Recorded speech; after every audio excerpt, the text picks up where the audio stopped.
أعوذ بالله من الشيطان الرجيم.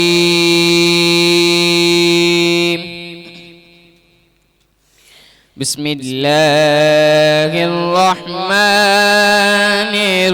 الرحيم.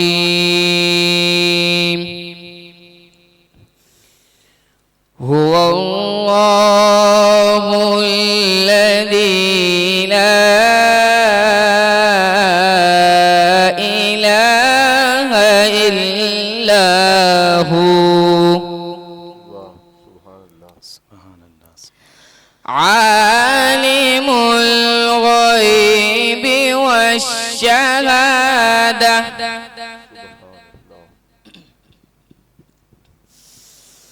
عالم الغيب والشهادة هو الرحمن الرحيم.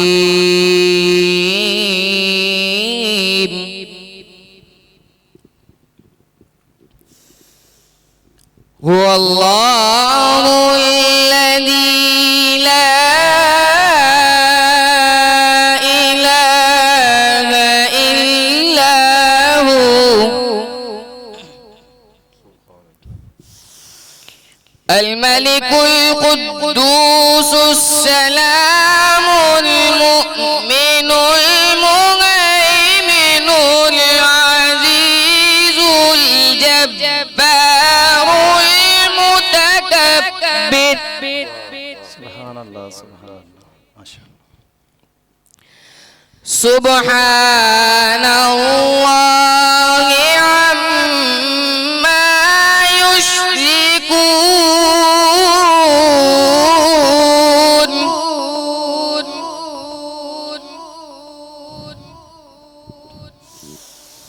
هو الله الخالق البارئ المصور له الأسماء الحسنى يسبح له ما في السماوات والأرض وهو العزيز الحكيم. سبحان الله.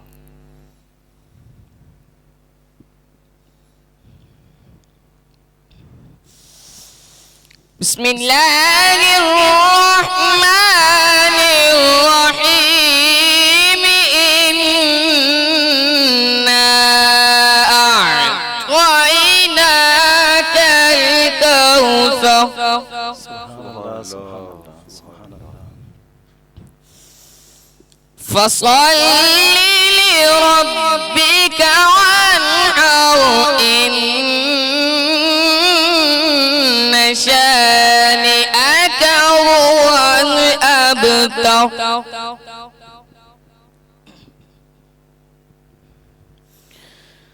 فصل لربك وانحر إن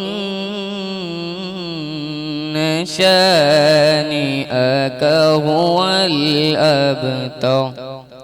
صدق الله العظيم.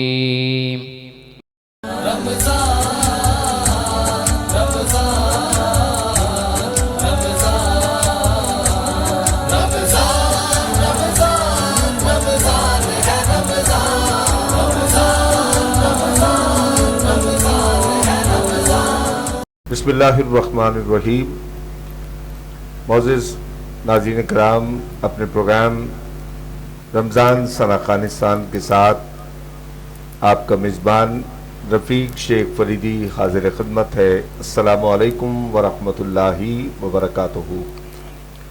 آج ہم ایسی ہستی کا ذکر بات کرنے کی سعادت حاصل کر رہے ہیں جو رازدان مصطفیٰ صلی اللہ علیہ وآلہ وسلم تھی، جو جان وفا تھیں، جو محسن مصطفیٰ تھیں، جو محسن اسلام تھیں، حق آشنا تھیں، محبوب حبیب کبریا تھیں، غم گسار مصطفیٰ تھیں، پیکر ایثار و پیکر عظمت، محبوبہ حبیب کبریا، غم گسار مصطفیٰ، محافظ ناموس رسول صلی اللہ علیہ وآلہ وسلم، بے شک بے شک محافظ وجود مصطفیٰ، بے شک رحمت کونین سے ان کا یہ تعلق، اور یہ سلسلہ نسب میں، سلسلہ نور میں 10ویں پشت میں حضور علیہ السلام سے ان کا شجرہ نسب ملتا ہے۔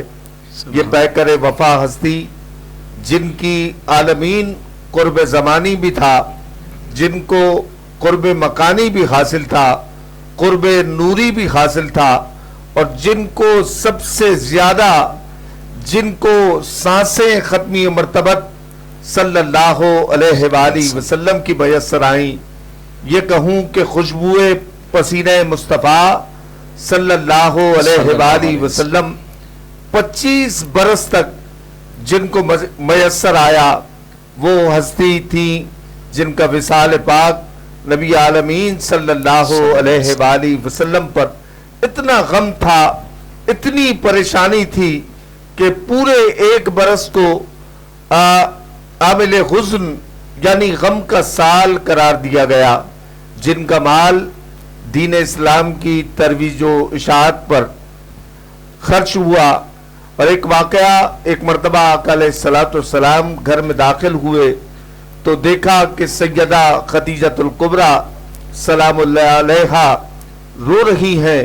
حضور علیہ السلام نے وجہ دریافت فرمائی، آپ سے پوچھا کہ آپ کیوں رو رہی ہیں؟ آپ نے ارشاد فرمایا کہ مجھے اپنے شہزادے قاسم کی یاد آ رہی ہے۔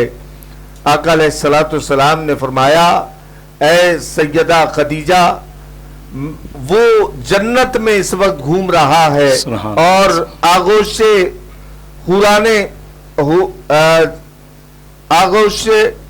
وہ جنت میں ہے اور حوریں انہیں دودھ پلا رہی ہیں، کیا تم دیکھنا چاہتی ہو؟ اب سیدہ کائنات نے، ملکۃ العرب نے جو جواب ارشاد فرمایا، اس میں ایک ایسا بہت بڑا مسئلہ انہوں نے حل فرما دیا پوری امت کے لیے۔ آپ نے ارشاد فرمایا آقا علیہ السلام سے کہ مجھے اپنے دیکھنے سے زیادہ آپ کے کہے پر یقین ہے۔ وہ عظیم ذات کہ جو ام المومنین ہے، ملکۃ العرب ہے، اور پہلی زوجہ حضور علیہ السلام کی جن سے عقد ہوا، ان کے وصال مبارک کے حوالے سے اس پروگرام میں ہم گفتگو کریں گے۔ ہمارے ساتھ تلاوت کلام الرحمن جس قاری قرآن نے کی، الحمدللہ کل پاکستان مقابلہ حدر میں پہلی پوزیشن حاصل کی، حافظ مبشر احمد ہمارے ساتھ تھے اور تلاوت کی سعادت حاصل کر رہے تھے۔ نعت رسول مقبول صلی اللہ علیہ وآلہ وسلم کے لیے ہمارے ساتھ تشریف فرما ہے حافظ غلام مرتضیٰ صدیقی صاحب، حیدرآباد کے بہت ممتاز شناخواں ہیں، اور آج کے اس موضوع پر گفتگو کرنے کے لیے ہم نے ممتاز عالم دین سرمایہ اہل سنت حضرت علامہ فیض احمد فردوسی صاحب کو مدعو کیا ہے۔ حضرت دونوں شخصیات کو میں آج کی اس نشست میں ثناخانستان اسلامک پروڈکشن کی جانب سے آپ دونوں شخصیات کو خوش آمدید کہتا ہوں، اور اس سے قبل کہ حضرت اس موضوع پر ہم گفتگو کریں، ایک نعت حافظ غلام مرتضیٰ صدیقی صاحب۔ میں لب کشا نہیں ہوں اور محو التجا ہوں، میں لب کشا نہیں ہوں، میں لب کشا نہیں ہوں اور محو التجا ہوں، میں محفل حرم کے آداب جانتا ہوں، میں محفل حرم کے کوئی تو آنکھ والا گزرے گا اس طرف سے کوئی تو آنکھ والا گزرے گا اس طرف سے طیبہ کے راستے میں منتظر کھڑا ہوں طیبہ کے راستے میں منتظر کھڑا ہوں میں لب کشا نہیں ہوں اور یہ روشنی سی کیا ہے خوشبو کہاں سے آئی یہ روشنی سی کیا ہے خوشبو کہاں سے آئی شاید میں چلتے چلتے ان کے روضے تک آ گیا ہوں شاید میں چلتے چلتے روضے تک آ گیا ہوں میں لب کشا نہیں ہوں دوری و حاضری میں ایک بات مشترک ہے دوری و حاضری میں ایک بات مشترک ہے کہ کچھ خواب دیکھتا تھا کچھ خواب دیکھتا ہوں میں لب کشا نہیں ہوں اقبال مجھ کو بھی محسوس ہو رہا ہے اقبال مجھ کو بھی محسوس ہو رہا ہے کہ روضے کے سامنے ہوں اور نعت پڑھ رہا ہوں روضے کے سامنے ہوں اور نعت پڑھ رہا ہوں میں لب کشا نہیں ہوں پروفیسر اقبال عظیم رحمۃ اللہ علیہ کا لکھا مقبول بارگاہ نعتیہ کلام پیش کر رہے تھے اور پروفیسر اقبال عظیم صاحب جو کہ نابینا شاعر تھے اور مجھے ان کا ایک شعر یاد آ گیا علامہ صاحب کہ آخری وقت میں کیا رونق دنیا دیکھوں سبحان اللہ آخری وقت میں کیا رونق دنیا دیکھوں اب تو بس ایک ہی دھن ہے کہ مدینہ دیکھوں سبحان اللہ اور میرے اللہ میری آنکھیں مجھے واپس کر دے تاکہ اس بار میں جی بھر کے مدینہ دیکھوں اللہ کرے اگلے برس رمضان المبارک کی ان ساعتوں میں ہم مدینہ طیبہ کی حاضری کے لیے سرکار کرم فرمائیں حضرت صاحب ہم بات کر رہے ہیں ام المومنین ملکۃ العرب سیدہ خدیجۃ الکبریٰ سلام اللہ علیہا کے یوم وصال کے حوالے سے یہ بتائیے گا کہ سرکار دو عالم صلی اللہ علیہ وآلہ وسلم سے پہلے سیدہ خدیجہ الکبریٰ رضی اللہ تعالی عنہا کا انداز زندگی کیا تھا بسم اللہ الرحمن الرحیم نبی کریم علیہ الصلوۃ والسلام کی اعلان نبوت سے پہلے سیدہ خدیجۃ الکبریٰ سلام اللہ علیہا چونکہ آپ اسلام لانے سے پہلے بھی عرب میں طاہرہ اور طیبہ کے لقب سے مشہور ہیں ماشاءاللہ اور آپ ملکۃ العرب کہلا رہی ہیں ایک ہے ملکہ اور ایک ہے ملیکہ اب ملکہ وہ ہے کہ جو صرف کچھ وقت کے لیے ملکہ ہو اور اس کی ملکیت ختم ہو جائے مگر ملیکہ وہ ہے کہ جو ہمیشہ سے اور ہمیشہ تلک کے لیے ملکہ ہو الحمدللہ اللہ کریم نے ان پر خاص کرم فرمایا کہ نبی کریم علیہ الصلوۃ والسلام جیسی عظیم ہستی انہیں عطا فرما کر انہیں ہمیشہ کے لیے ملکہ کا جو تاج ہے وہ ان کے سر پہ سجا دیا ہے سبحان اللہ تو نبی کریم علیہ الصلوۃ والسلام سے نکاح سے پہلے بھی سیدہ وجیحہ جو ہیں وہ خاص اپنے جو ہے پاکیزگی سے پہچانی جاتی ہیں اور اس معاشرے میں جہاں پر عورت اپنے آپ کو دکھانا بڑا فخر محسوس کرتی تھی اس وقت میں جو ہے سیدہ خدیجۃ الکبریٰ نے اپنے آپ کو چھپا کر رکھا اور کبھی بتوں کے سامنے سجدہ نہ کیا آپ کی طہارت اسی کے اندر سب سے بڑھ کر ہے کہ آپ نے جس ہستی کا انتخاب کیا ہے وہ اللہ کے پاک نبی ہیں. صحیح. پہلے سے ذہن میں آپ کے تھا خواب جو آپ کو دکھایا گیا تھا اس میں جی جس میں چاند کا اور سورج کا ذکر ہے.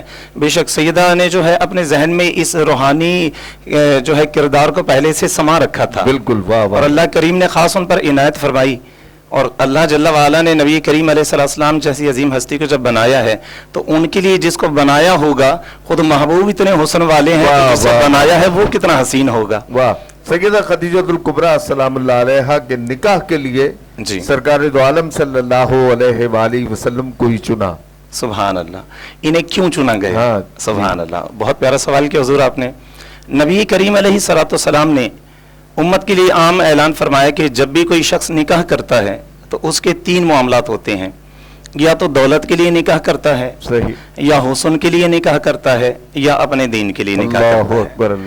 اللہ جل وعلا کے پاک نبی علیہ السلام ہمیں ارشاد فرما رہے ہیں کہ تم جب بھی نکاح کرو تو تم صرف اور صرف خالصتاً دین کے لیے نکاح کرو, کیونکہ حسن جو ہے وہ بھی چند روزہ ہے, بالآخر ختم ہو جانے والی چیز ہے, اور دولت بھی کسی حادثے میں ضائع ہو سکتی ہے. مگر دین وہ ہے کہ بندہ جب تک دنیا میں موجود ہے اور اگر اچھی کارکردگی دکھا جائے تو مرنے کے بعد بھی جو اس کا علم ہے وہ بقایا رہ جاتا ہے, لوگوں کے لیے نفع بخش رہتا ہے. اور دین دیکھ کر اللہ کے نبی نے فرمایا کہ نکاح کیا جائے. مگر اس مقام پر سیدہ کائنات نے ایک عجیب انداز اختیار کیا ہے کہ محبوب علیہ السلام میں آپ نے یہ 3 خوبیاں دیکھی ہیں. واہ. کیونکہ سرکار دو عالم علیہ السلام سے بڑھ کر امیر کون ہوگا؟ بالکل.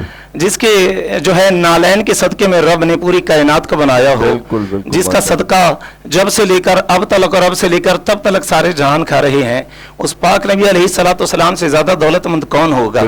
اس لیے سیدہ نے آپ کو چن لیا, اس لیے آپ کو چنا. حسن میں سرکار جیسا کوئی حسین نہیں ہے. صحیح. خالق نے تجھے ایسا طرحدار بنایا کہ یوسف کو تیرا طالب دیدار بنایا. جس کے حسن لازوال کی قسمیں میرا اللہ پاک قرآن مجید میں ارشاد فرما رہا ہے وَالضُّحَىٰ وَاللَّيْلِ إِذَا سَجَىٰ, جس کے زلفوں کی قسمیں کھا رہا ہے, جس کے چہرے کی قسمیں کھا رہا ہے. تو اللہ اکبر. سیدہ نے یہ سرکار دو عالم کے وصف جانچ لیے ہیں, دیکھ لیے ہیں. ابھی محبوب نے اعلان نبوت نہیں فرمایا, مگر اللہ کریم نے سیدہ کو یہ خاص انعام عطا فرمایا, خاص کرم عطا فرمایا کہ آپ کے اندر رب نے وہ روحانی کیفیت پیدا فرمائی ہے, وہ روحانی انعام عطا فرمایا ہے, وہ روحانی نظر عطا فرمائی ہے. اس عالم میں جہاں پر ہر طرف کفر اور شرک کی بستیاں بسی ہوئی ہیں, اس مقام پر بھی سیدہ نے نبی کریم علیہ السلام کو اپنی روحانی نظر سے پہچان لیا ہے. سرکار دو عالم صلی اللہ علیہ وآلہ وسلم نے اپنی امت کو یہ پیغام بھی دیا کہ اپنی عمر سے بڑی خاتون سے شادی کی, اور وہ بیوہ کو ہمارے معاشرے میں بڑا معیوب سمجھا جاتا ہے. لیکن آقا علیہ السلام نے سیدہ خدیجۃ الکبریٰ سلام اللہ علیہا سے پہلا نکاح آپ نے فرمایا, اور پوری امت کو یہ بتایا کہ بڑی عمر سے شادی کرنا معیوب نہیں ہے, لیکن اصل طہارت ہے جو سیدہ خدیجۃ الکبریٰ سلام اللہ علیہا کی دیکھی گئی. سیدہ خدیجۃ الکبریٰ سلام اللہ علیہا کا تجارت کے حوالے سے بہت بڑا ایک نام تھا, اور تجارتی قافلے میں امیر سرکار دو عالم صلی اللہ علیہ وآلہ وسلم کو بنایا. اس کا پس منظر کیا تھا, اور غلام کو ایک خاص ہدایت کی تھی کہ جو معاملہ دیکھو مجھے آ کر اسی طرح بتانا. اس حوالے سے کیا فرما؟ حضور اس میں یہی ہے کہ نبی کریم علیہ السلام پر چونکہ خدیجۃ الکبریٰ کی نظر انتخاب لگی ہوئی ہے, اب وہ ہر پہلو کو دیکھ رہی ہیں, اور غلام کو بلایا اور بلا کر کہا کہ سنو, اب جبکہ قافلے ملک شام جا رہے ہیں تو کوئی ایسی عظیم ہستی ہو کہ جس کو ہم اپنا ہم سفر بھی بنا لیں اور جس کو ہم اپنے زندگی کا ساتھی بھی بنا لیں. تو انہوں نے انہیں طلب کیا اپنے غلام کو, اور کہا کہ آپ نبی کریم علیہ السلام کی طرف سفر کریں. یہ پہنچے نہیں ہیں ابھی, اور جناب ابو طالب نے نبی کریم علیہ السلام سے فرمایا کہ بیٹا کیوں نہ تم خدیجۃ الکبریٰ کا قافلہ لے کر چلے جاؤ. چونکہ مدینے میں کچھ مکہ مکرمہ میں اس وقت کچھ سختیوں کا معاملہ تھا, تو آپ نے فرمایا کہ چچا جان میں خود ان کے دروازے پر نہیں جا سکتا, کیونکہ نبی کریم علیہ السلام وہ ہیں کہ کائنات کا ہر بندہ ان کے دروازے پر آتا ہے, محبوب کسی کے دروازے پر جان نہیں جاتے.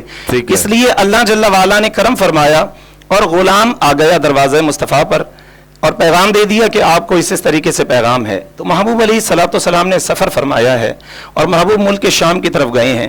خدیجۃ الکبریٰ فرماتی ہیں, یہاں پر بڑا لطیف نکتہ ہے حضور, کہ سیدہ فرما رہی ہیں کہ میرے غلام سنو, تم میرے بھی غلام ہو مگر ان کے بھی غلام ہی بن کر جانا, ان کے بھی غلام ہی بن کر جانا, تم میرے بھی غلام ہو مگر ان کے بھی غلام بن کر جانا, اور سنو جس طریقے سے میرے تابع دار ہو اسی طریقے سے ان کے بھی تابع دار بن کے جانا. یہ غلام کہتا ہے خدا کی قسم جب میں سرکار کے ساتھ سفر کر رہا ہوں تو انداز یہ ہے کہ میں نبی کریم سرکار علیہ الصلوۃ والسلام کی خدمت کرنا چاہتا ہوں, مگر محبوب کا انداز ایسا ہے کہ محبوب خود مسکرا کر میری جانب اپنی خدمات پیش کر رہے ہیں. تو میں حیران ہوں کہ اے میرے اللہ, میں تو غلام ہوں اور ان کو جو ہے آقا بنا کر بھیجا گیا ہے, اس کے باوجود بھی, مالک بننے کے باوجود بھی ان میں اتنی عاجزی ہے, اتنی انکساری ہے. یہ اس مقام پر پہنچے ہیں تو اور لوگ اپنا جو مال بیچ رہے ہیں وہ قسمیں اٹھا کر بیچ رہے ہیں, خدا کی قسم اور یہ فلانے کی بت کی قسم اور لات و عزا کی قسم. تو محبوب کے پاس آئے ہیں اور آ کر یہ تاجر کہتے ہیں کہ بھئی آپ بھی اپنا مال بیچنا چاہتے ہیں تو آپ بھی بتوں کی قسم کھائیے.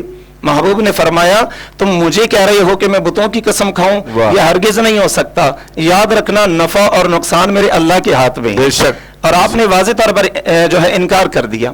غلام کہتا ہے واپسی پر جب سیدہ کی بارگاہ میں غلام آیا ہے اور آ کر کہتا ہے سفر میں بڑا فائدہ مالی طور پر, جی بالکل بڑا نفع اسی طرف آ رہے ہیں. جب غلام آیا ہے تو مکہ مکرمہ میں تقریباً سارے لوگوں کو اس وقت نقصان پہنچا ہے, مگر نبی کریم علیہ الصلوۃ والسلام پر چونکہ خاص رب کا کرم ہے, آپ رب کی رحمت ہیں, اس لیے غلام آ کر بتاتا ہے کہ اے سیدہ اور لوگوں کے قافلے میں تو نقصان بھی پہنچا ہے مگر آپ کو اس بار بھی 11 گنا فائدہ پہنچا. یہ سرکار دو عالم کا خاص کرم ہے. سبحان اللہ, ماشاءاللہ حضرت. بہت ساری باتیں اس سفر کے حوالے سے ہیں, لیکن چونکہ وقت کم ہے, اور اس حوالے سے یہ فرمائیے کہ سورہ کوثر کی روشنی میں سرکار دو عالم صلی اللہ علیہ وآلہ وسلم کی اولاد اور خدیجۃ الکبریٰ سلام اللہ علیہا کا تعلق آپ ذرا سا بیان فرمائیں. حضور آپ نے سوال کیا.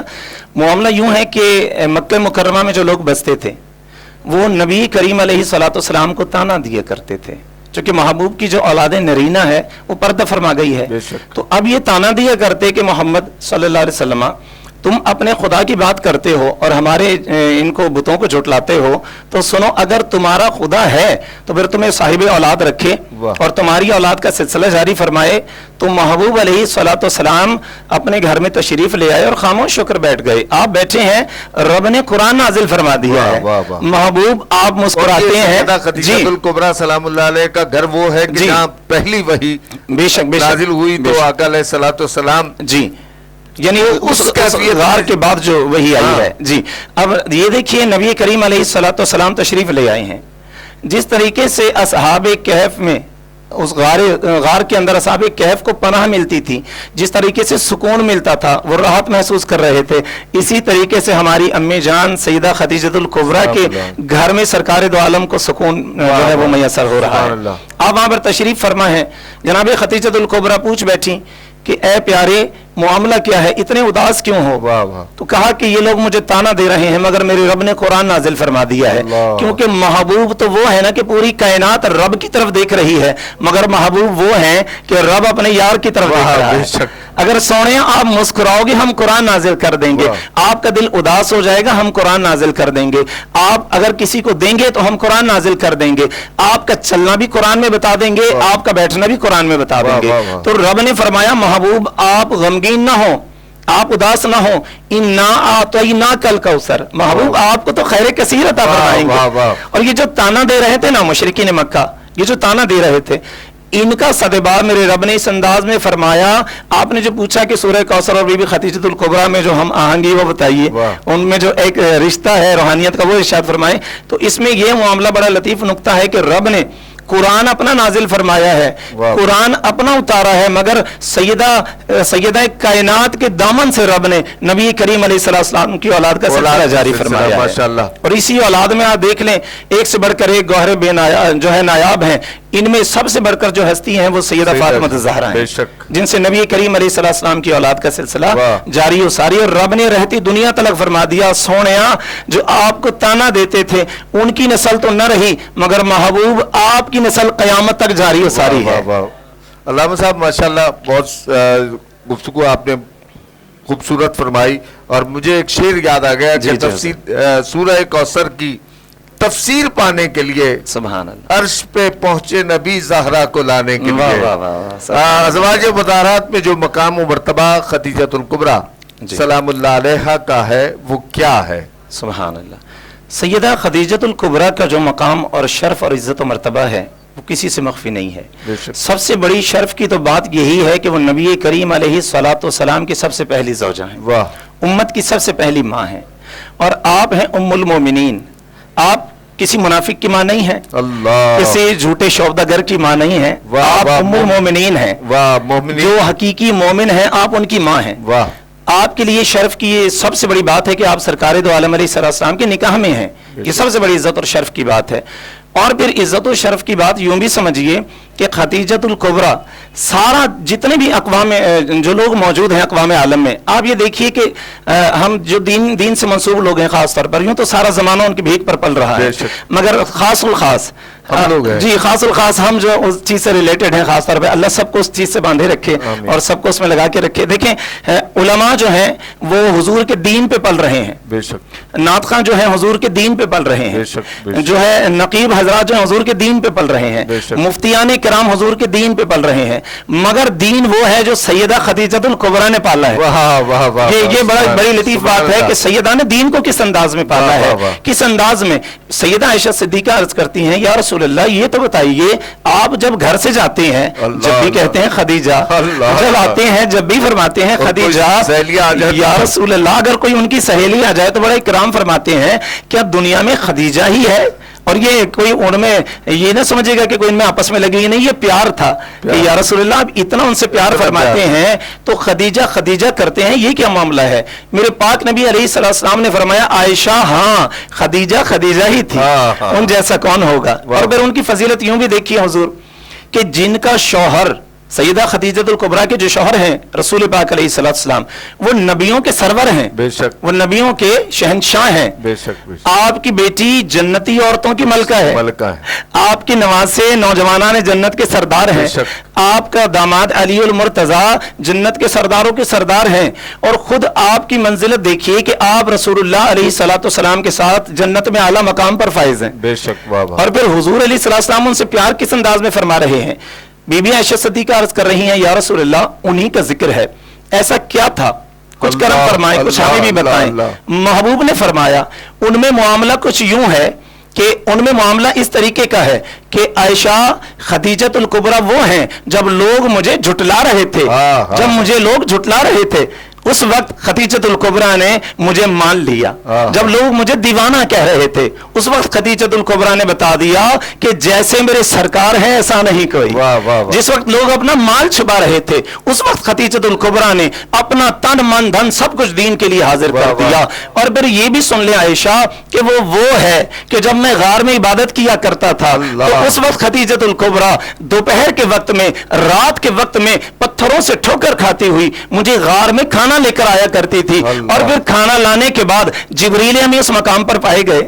جب آپ کھانا لائی ہیں تو جبریل امی اس مقام پر پائے گئے ہیں تو جبریل امی عرض کرنے لگے یا رسول اللہ یہ جو خاتون کھانا لائی ہے نا, یہ جو خاتون کھانا لائی ہے اس کو رب نے سلام بھیجا ہے. سبحان اللہ. شیخ صاحب اسے رب نے سلام بھیجا ہے, تو جسے رب سلام بھیج دے اللہ اکبر, تو باقی تو کچھ اس کے فضائل میں کیا بات کی جائے حضور. رب نے انہیں سلام بھیجا ہے. میرے محبوب مسکرائے فرمایا خدیجۃ الکبریٰ آپ کو رب نے سلام بھیجا ہے. آپ کی آنکھوں میں اشک آ گئے. یا رسول اللہ میں تو آپ کے دامن سے وابستہ ہوں, اے کریم نبی میں کون ہوں جو مجھے میرا رب سلام بھیجے, میرا رب تو خود سلام ہے. اللہ اکبر. یہ سلام وہ ہے کہ میرے پاک نبی نے فرمایا کہ جو اس سلام کو سن لے اس پر بھی میرا سلام ہے, اس پر بھی میرا سلام ہے. اور پھر فضائل کے اعتبار سے یوں بھی دیکھیے حضور کہ بی بی خدیجۃ الکبریٰ کی جو اولاد ہے جو آپ سے نسل چلی ہے تب سے لے کر اب تلک ہے, اور اب سے لے کر حوض کوثر تلک ہے. بے شک. کوئی بھی انسان اس مقابلے پر نہیں آ سکتا, اس رتبے کو نہیں پا سکتا, اس درجے کو نہیں پا سکتا. آپ نے بڑی اچھی تعمیر فرمائی حضور کہ خوشبو محمد کو محسوس کرنے والی خدا کی قسم یہ وہ ہیں کہ محبوب کے اگر آنسو بھی بہتے نا تو خدیجۃ الکبریٰ اپنے دامن میں سمیٹ لیتی. اور سب سے زیادہ وقت حضور علیہ السلام کا نکاح 25 سال کا. بے شک. اور حضور نے بھی بتا دیا,